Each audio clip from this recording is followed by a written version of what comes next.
जय भीम, नमो बुद्धाय. पुणे शहरामध्ये जो नामांतराचा जो उद्रेक झालेला आहे, तर याच्यामध्ये सर्वात प्रथम मध्यंतरी पुणे आणि सोलापूर विभागाची रेल्वेची बैठक बोलवण्यात आली होती आणि या रेल्वेच्या बैठकीदरम्यान भाजपच्या खासदार मेघा कुलकर्णी यांनी जो थोरले बाजीराव पेशवे यांचं पुणे स्टेशनला नाव देण्यात यावं या संदर्भात मागणी केली होती.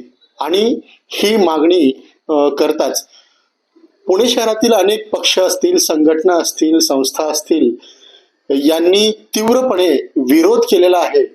आणि या विरोधामध्ये अनेक महापुरुषांचे, महामातांची नावं यामध्ये सुचवण्यात आलेली आहेत.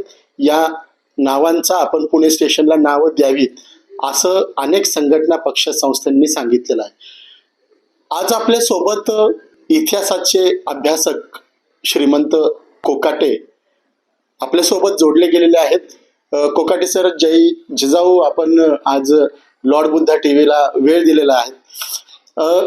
काय सांगता येईल आज, म्हणजे आता अशी परिस्थिती आहे पुणे शहरामध्ये की जो नामांतराचा जो भडका उडाला आहे, तर या भडक्यामध्ये अनेक पक्ष आहेत, संघटना आहेत आणि बऱ्याच लोकांनी याच्यामध्ये आंदोलनं देखील केलेली आहेत. कोणी महात्मा फुलेंचं नाव घेतंय, कोणी शाहू महाराजांचं नाव घेतंय. काय सांगताल या संदर्भात? काय नेमकं आपली प्रतिक्रिया असेल? आपण एक लक्षात ठेवलं पाहिजे की आपली परंपरा कृतज्ञता व्यक्त करण्याची परंपरा आहे. आपण ज्या पुणे शहरामध्ये राहतो, हे पुणे शहर अत्यंत ऐतिहासिक शहर आहे. पुन्नक, पुनवडी ते पुणे असा ऐतिहासिक प्रवास पुणे शहराचा आहे. पुणे शहर म्हणजे आपल्या देशातील महत्त्वाचं शैक्षणिक केंद्र आहे, आपल्या महाराष्ट्राची सांस्कृतिक राजधानी आहे आणि जागतिक स्तरावरचं IT सेंटर आहे. पण आज आपण पुण्याचे भव्य दिव्य उत्तुंग स्वरूप पाहतो. हे मध्ययुगीन काळामध्ये असं नव्हतं. आदिलशाचा सरदार मुरार जगदेवनी पुण्यावरती हल्ला केला, पुणे उद्ध्वस्त केलं आणि आदिलशाही गाढवाचा नांगर फिरवून पुणे बेचिराग केलं. या ठिकाणची प्रजा परागंदा झाली. इथले सगळे कष्टकरी, कामकरी, शेतकरी जे होते ते सगळे निघून गेले. इथून पुढे मानववस्था होणार नाही अशी दहशत आदिलशाने निर्माण केली. त्या काळामध्ये राजमाता जिजाऊ बाल शिवबाला घेऊन पुण्यात आल्या. कारण पुणे, सुपे, बारामती, चाकण, इंदापूर हा भाग म्हणजे शहाजीराजांच्या जहागिरीचा भाग. आणि पुणे या ठिकाणी आदिलशाने जो उच्छाद मांडला होता आणि इथल्या प्रजेला जो त्रास दिलेला होता, त्यामुळे परागंदा झालेल्या प्रजेला अभय देणं यासाठी शहाजीराजांनी जिजाऊ आणि बाल शिवबाला पुण्याच्या दिशेला पाठवलं.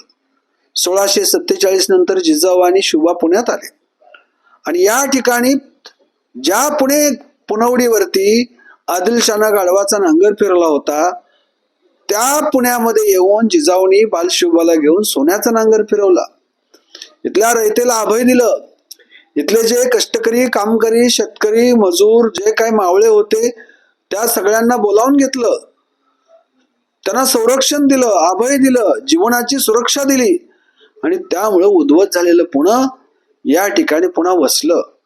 म्हणजे या पुण्याचा जीर्णोद्धार करण्याचं ऐतिहासिक काम केलं राजमाता जिजाऊंनी.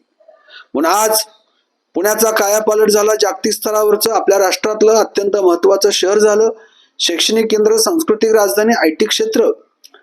तर या पुण्यामध्ये जो पाया घातला आधुनिकीकरणाचा, तो राजमाता जिजाऊने घातला. आणि त्यामुळे स्वाभाविकपणे या पुणे शहराला जिजाऊंचं नाव, पुणे जिल्ह्याला जिजाऊंचं नाव आणि पुणे रेल्वे स्थानक, ज्या पुण्याची स्थापना राजमाता जिजाऊंनी केली, जीर्णोद्धार केला, त्यांचंच नाव देणं हे संयुक्तिक आहे. कारण आपण भारतीय परंपरेतले लोक कृतज्ञता व्यक्त करणारे लोक आहोत आणि आपल्या मातोश्रीच्या प्रती आपली कृतज्ञता व्यक्त करणं हे आपलं आद्य कर्तव्य आहे. त्यामुळं भारतीय रेल्वे विभागाला आम्ही विनंती करतो की या पुणे रेल्वे स्थानकाचं नामकरण राजमाता जिजाऊ रेल्वे स्थानक असं केलं पाहिजे. ही केवळ श्रीमंत कोकाटेंची मागणी नाही, ही पुण्याच्या जनतेची मागणी आहे. महाराष्ट्राच्या जनतेची अपेक्षा आहे की सरकार निश्चितपणे राजमाता जिजाऊ यांचं नाव देऊन कृतज्ञता व्यक्त करेल. नक्कीच आज तसं पाहायला गेलं तर मा जिजाऊ ह्या पुण्यामध्ये आल्या, पुण्यामध्ये जो सोन्याचा नांगर जो फिरवला आणि नक्कीच त्याच्यानंतर पुणे हे पुन्हा उभं राहिलेलं आहे. पुण्याला नवीन स्वरूप मा जिजाऊंमुळे मिळालेलं आहे. परंतु आतापर्यंत आपण पाहत आलोत की पुणे हे भट ब्राह्मणांचं जे समजलं जात होतं, नावाजलं जात होतं आणि या भट ब्राह्मणांनी पुण्यामध्ये अनेक कारस्थान केलेली आहेत.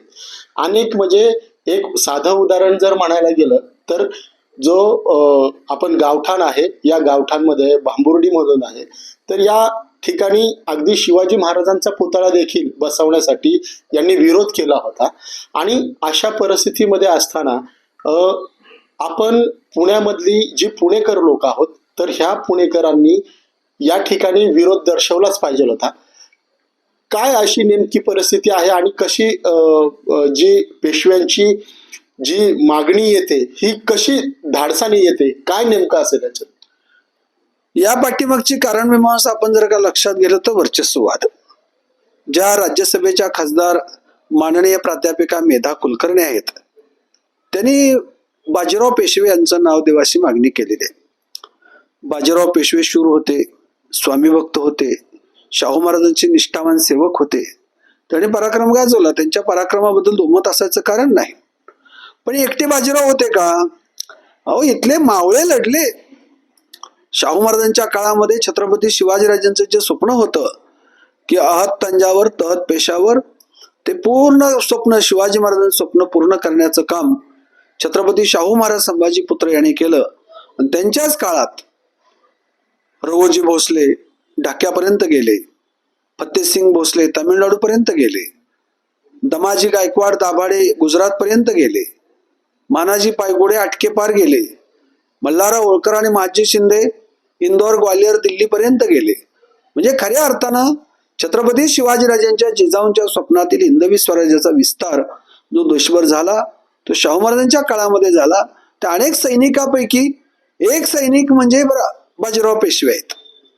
त्यांच्या पराक्रमाबद्दल कोणाला संशय असायचं कारण नाही. म्हणजे मेधा कुलकर्णी म्हणतात की बाजीरावांच्या नेतृत्वाखाली लढले. छत्रपतींच्या नेतृत्वाखाली सगळे लढले ना, तुम्ही नेतृत्व पण पळवून घेऊन चाललात. आणि त्यामुळे ज्यांनी पुन्हा वसवलं जिजाऊंनी, या मध्ययुगीन काळामध्ये आपण लढू शकतो, आपण जिंकू शकतो आणि आपण उत्तम प्रकारे राज्यकारभार करू शकतो, हे प्रेरणा मध्ययुगीन काळामध्ये भारतीयांच्या, विशेषतः महाराष्ट्र जनतेच्या मनामध्ये निर्माण केली ती राजमाता जिजाऊंनी, शिवरायाने. जिजाऊंनी, शिवरायाने आपल्या राज्यात कधी भेदभाव केला नाही. हा मराठा, तो माळी, हा धनगर, हा मातंग, हा बौद्ध, असा कुठलाही भेदभाव केला नाही. 18 पगड जाती, 12 बलुतेदारांना, सर्व जाती धर्मियांना सोबत घेऊन रयतेचं स्वराज्य, भूमिपुत्रांचं स्वराज्य राजमाता जिजाऊंनी निर्माण केलं. म्हणून या महापुरुषामुळेच पुढे अनेक शूरवीर निर्माण झाले. म्हणून आपण मुळाला कधी विसरू नये, आपल्या आई वडिलाला कधी विसरू नये. तो का म्हणे, माय बापे अवघे देवाचीच रूपे, आई वडील तुझ्यापाशी कशाला करतो काशी. आईला विसरू नये कधी. जिजाऊ आपल्या सगळ्यांचा मातोश्री आहेत आणि त्यांना विसरून तुम्ही डायरेक्ट पेशव्यांचं नाव. बाजीराव पेशवे जर का वजा केले तर अभिमान बाळगावा अशी पेशवाई नाही. पेशवाईनी काय नंगानाच केला, इथल्या स्त्रियांचा कसा छळ केला, इथल्या शूद्रातिशूद्रांचा कसा छळ केला, हे वाचा जरा इतिहासामध्ये. मेधा कुलकर्णी मॅडम, तुम्ही अभ्यास करा.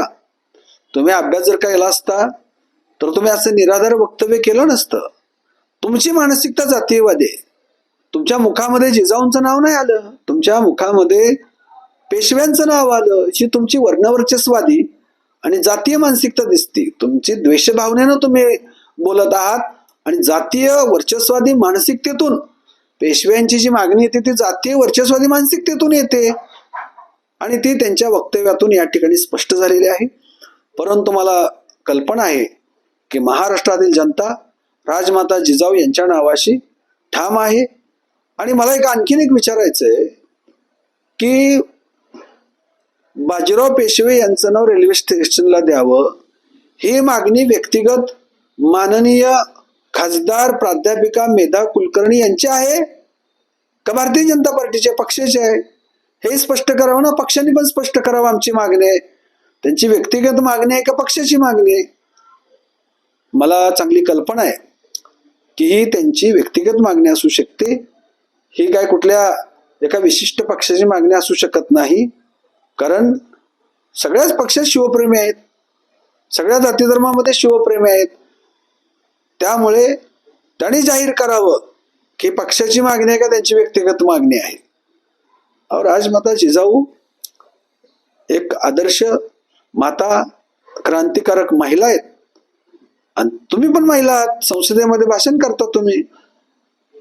महिलेने किमान महिला असणाऱ्या कर्तृत्वान जिजाऊंची मागणी करायला पाहिजे ना.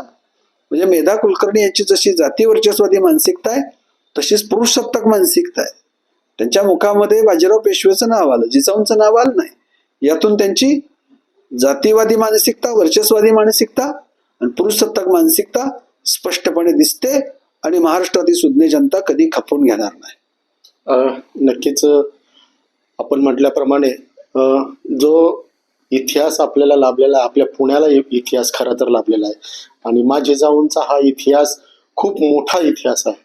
त्याला अशी कुठली तोड नाहीये. जर आपल्याला खरोखरच पुण्याला जर नाव द्यायचं असेल तर आपल्याकडे अनेक महामाता आहेत, अनेक महापुरुष आहेत की खरोखर त्यांनी पुण्याला घडवलेलं आहे, पुण्याला काहीतरी दिलेलं आहे आणि पुण्यासाठी संपूर्ण आयुष्य खर्च केलेला आहे. अशा अनेक महामाता असतील, महापुरुष असतील. आज या निमित्ताने का होईना, परंतु आज आपण या गोष्टीवर विचार करतो की पुण्याला महामातांचं, महापुरुषांचं नाव देण्याची गरज आहे. आणि याच्या माध्यमातून ज्या खासदार आहेत, मेधा कुलकर्णी आहेत, यांनी जो पेशव्यांचं नाव पुढे करून त्यांनी खरोखरच जो जातीवाद आहे, हा जातीवाद त्यांच्या ह्याच्यातून स्पष्ट दिसत आहे. आज आपल्या समोर श्रीमंत कोकाटे सर, आपण जो वेळ दिला लॉर्ड बुद्धा टीव्हीला, त्याबद्दल खरोखरच आपण धन्यवाद आहे. आणि आपण हा जो प्रश्न आहे, हा प्रश्न कुठपर्यंत जात आहे, कितपत लांबवत आहे आणि काय ह्या प्रश्नाला वळण मिळत आहे, हे आपण पाहत राहू. आपण पाहत आहात लॉर्ड बुद्धा टीव्ही, पुणे.